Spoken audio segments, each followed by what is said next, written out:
Hey guys, and welcome back to another YouTube video. And in this video we'll be going through the trade target, sort of excluding the cash cows as we always do for round 8, going through who people are trading in, who people are trading out, and sort of what the mood is at the moment. As I can see here that a lot of people are loading up on the guys that obviously, as they should, that went large, and there's a couple that I sort of question a little bit, a couple that I wish I could do, but I'm in such a poor position in terms of team that I cannot sort of do. But anyway, before we jump into this video, remember to like and subscribe, turn the notification bell on so you know when I upload, and let's jump into the video. So first up, Dusty Jones, 13.7k trade-ins. Let me just make that a little bit bigger. There we go. As you can see, 13.7k trade-ins, but he's a rookie. We went through him on the video earlier. McRae, 4.5k trade-ins. I actually really think that he is going to be a top 6 forward, just with the absolute chaos that is happening. As now I go really, really dark. Just because he is going to be a top 6 forward. It's as simple as that. His last 5 averages 80, his last 3 averages 99. He just looks really good at the moment and is getting those non-disposal points that really help him to get the score that he needs. Jordan Sweet, kind of talked about him in the rookie segment in the cash cows, but he is going to be one of the best trade-ins I think this week. We looked through and he was a 104 in 19 VFL games last year. Started off the sample really good. No Ivan Soldo for what is projected to be 2 to 5 weeks, somewhere in that range. I think it's 4 to 6 or somewhere around that sort of 2 to 6 range. It's somewhere there. 2 to 6 weeks for Jordan Sweet.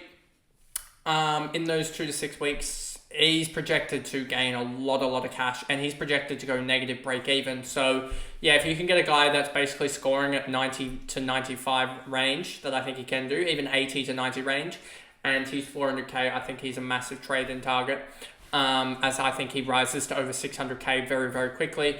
Adelaide Oval, smaller ground as well, should help him. Yes, he is playing Riley O'Brien, but does he have any summary on Riley O'Brien as well? Do we see here, has he played Adelaide ever? No, he has not, I don't believe. He played Port at Adelaide Oval as a solo ruck, I believe, and went 51. Probably doesn't show anything.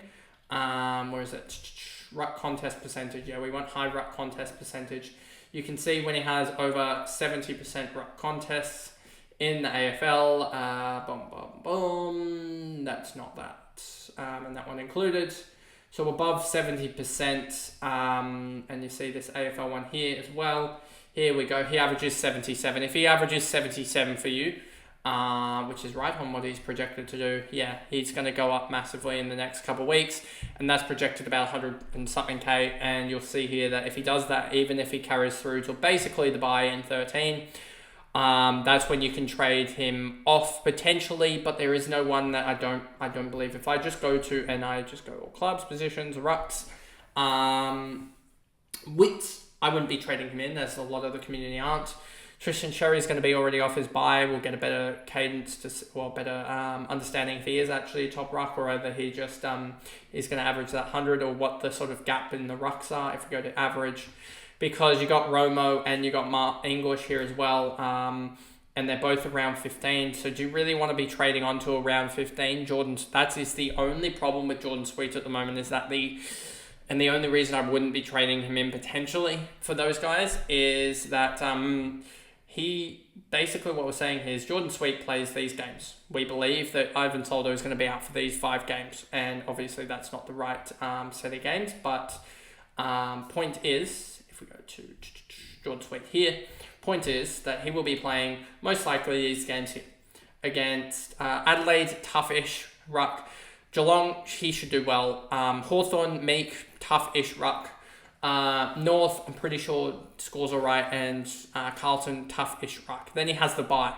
But what do you do in these 2 rounds here? Because if he plays the next 1, 2, 3, 4, 5, 6, 7, 8 games, 8 weeks, if he plays the next 8 weeks, then you are absolutely golden to just trade him out at the bye, after English's bye. So that is the whole conversation basically at the moment. And whether or not, and I just want to see, do Port Adelaide have a injury report new to us? Past the fitness test, okay. Connor Rozier's going to be available. Wow. Ollie Law test. Aliria in protocols. Trent McKenzie 1 to 2. McCollum 1 to 2. Ivan Soldo 4 to 5 weeks. 1, 2, 3, 4, 5. So he's going to get through to the bye. Man, this is tough. Because the whole premise of getting Jordan Sweet is because you don't want to be trading onto a bye in English. You want to almost be backfilling and getting round 12 guys. So maybe you stick with a Luke Jackson in the ruck or something like that, and you trade out of Jordan Sweet up to like a guy, I don't know, up to a forward or something potentially, but there is no really good forwards, up to maybe a midfielder or something. Get rid of all your midfielder rookies by then or something like that, and then you trade a Luke Jackson up to English after the bye, something or other like that. I think is the best way to go about it. So that is sort of, I still think that Sweet is an option, but that is sort of, we hope that Ivan Soldo case 4 to 5 weeks expands just another 2 to 3, but that we won't know that. But we have to know that by the time that the 4 to 5 weeks sort of goes, if you get what I mean. It's hard to explain, but hopefully I explained it well enough that is the only worry about Jordan Sweet is this timeline of Soldo and the fact that English has that late bye. We talked about we're waiting on the rookies. Bailey Dale, I don't know what to think about this pick because Ed Richards has been in the midfield for the Western Bulldogs, and Ed Richards in the midfield. I really should get another light just beaming on me so that it actually shows that it's light, just for my face cam. But back to the footy. Dale, I want a week with Libba in and Ed Richards back to half-back to see if Dale is really getting those big games or whether he goes back to these sort of, not 102s, but this sort of run here where he averages sort of 90 odd and isn't really a top 6. So I'd like to see that. As you can see with these games here, it was really weird, and he had that sub game, etc., etc. So I'm a little bit worried. I want to wait a week on Dale, basically. Merritt, Eagles game, he's got that midfield role pretty much, I think, and hasn't dropped below 103. Eagles, what's his run? Eagles, Giants. That is a really... That's a really soft run, to be honest. Yeah, I would be saying, even though he's got a 127 break even and you're really hunting value, I think that Merritt isn't going to be almost attainable for the next couple of weeks, and I still think that he can go... these projected, I think, are a little bit maybe unders for the Eagles in the North game. So I would say at the moment now you can, especially because a lot of us aren't really... There are a lot of trades that you're not really penny pinching on. Like, you have heaps of money in the bank left. So I would be grabbing up Merritt over some other guys. But then again, you go down here, Jake Rogers, we talked about, Jordan Dawson. I really like him as well, as he went 122, and a lot of that was in the first half. Has Port at Adelaide Oval, Brisbane at Adelaide Oval, MCG. I really like his bye run here, as in his team's in the bye. So yeah, I think that Jordan Dawson is a really good candidate to get in the next sort of week or two. Yes, he's probably gonna be 980k, but I think next week I can almost grab him, so I probably will be grabbing him next week. Flanders, as you can see here, he's one that I've grabbed up as I really want to beef up that forward line and get that mess sorted. So yeah, I'm probably going to be grabbing up Flanders. I really like his... I don't really like his ball use, but I really like his fancied and Supercoach split. But I really like just the fact that he gets the ball. He gets a huge amount of kicks, and he didn't have the 29 kicks, but he still got a 112 against the Eagles. Has Brisbane North. He has that 14 bye, so he has that sort of late bye that you can flip the underperforming round 14ers off. and keep Flanders, etc. But yeah, I really like this pick. 91 break even. He's going to get out to his max price in the next couple of weeks, but you're still probably getting him for 40, 50 point unders that a lot of people will be grabbing him up potentially in the buys. A lot of people will probably do a round 15 to round 14 guy, and Flanders might be that guy. So I'd be grabbing up, especially with the forward line having Heaney. Powell potentially will wait and see on him, as well as a lot of guys in round 12. That round 12 buy is looking very, very awkward for the forwards. Errol, I'd be holding out just because now you're looking at a 4-week run. We talked about this almost 2 weeks ago after his buy. And now you're looking at a 4-week run and then his buy. So is he really going to outscore a lot of people by sort of that 25 points that you can grab him up for? Because effectively the math is saying, right, if you were to pick up 2 guys from now until the buy, until the end of the buys, they have 1, 2, 3, 4, 5. They've got 7 games, right? So there's 14 games between them, right?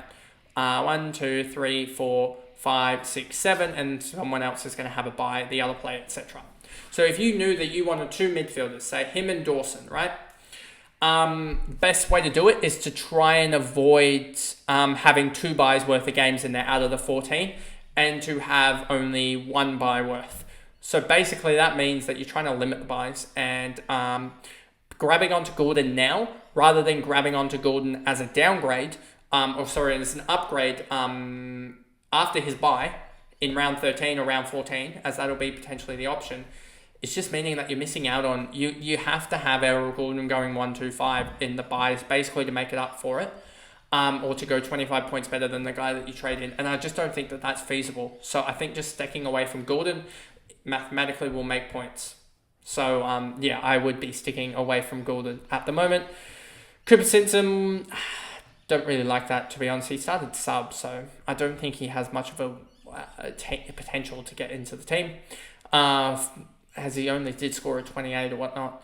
Tom Green, same premise applies to the Errol Gordon, so I would be sticking away from trading in any round 12s at this point. So Sam Walsh, as I get back to it, Sam Walsh here.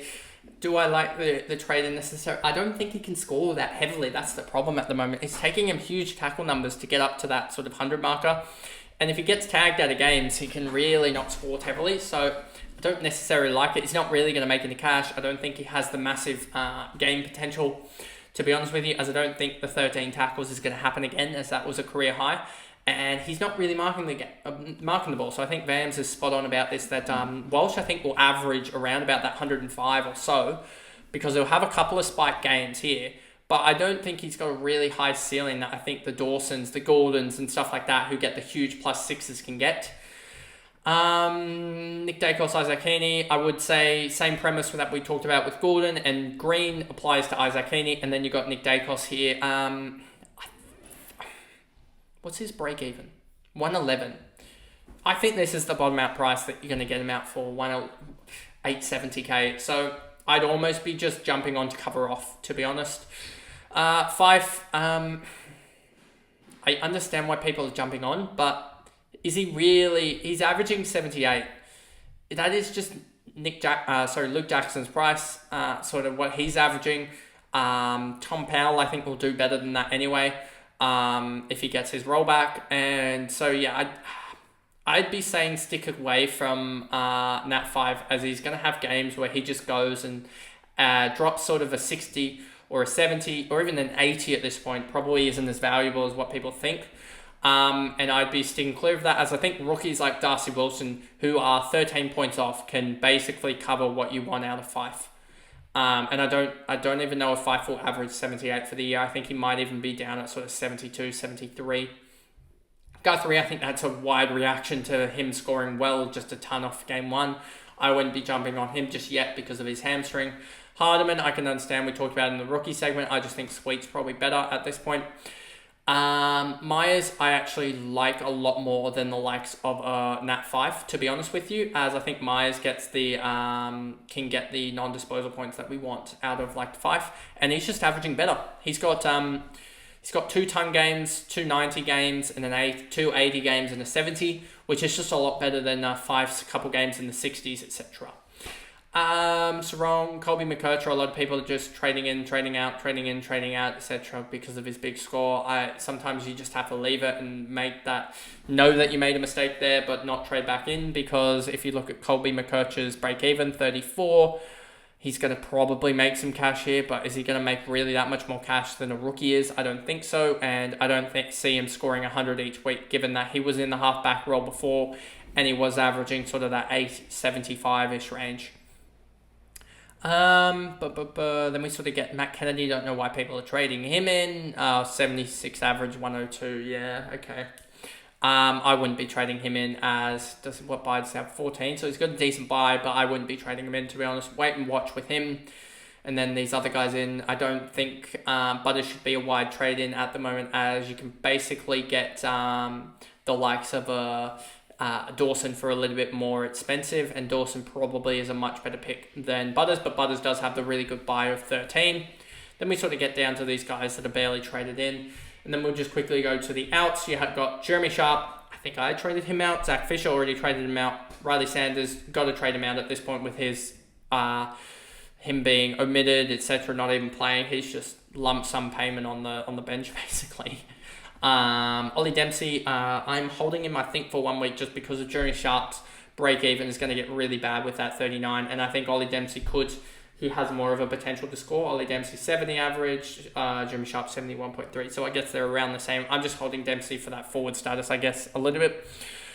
And the break-even is more kind, I think, from memory. 76 break-even and 76 break-even, but the break-even split is more kind, I think, for the likes of a Ollie Dempsey. I don't know whether they're projecting him a little bit more, but I think the break-even is more kind, just because his scores are more even, rather than the 39 that Jeremy Sharp dropped. Zach Williams, I think a lot of people are jumping a little bit too early on Tom Powell. You can reverse your Connor Rozee trades because he's available. So I think he will drop out from 4.1 to like maybe 500, 600 trade outs. Tom Powell, I think we just got to hope that his role stays there. Luke Jackson, understandable. He looked shocking, but I need to almost hold at this point. Cadman and then Seth Campbell, obviously. I just haven't been able to get off these guys, to be honest, and it sucks. As a lot of these guys that I wanted to be able to trade out, I just cannot at this point. But anyway, that pretty much is the video. I'll save my team from Thursday's video. But yeah, that pretty much is the video of the trade targets, and I'll see you guys in the tips and the team reveals for round 8. I'll see you guys then. Bye, guys.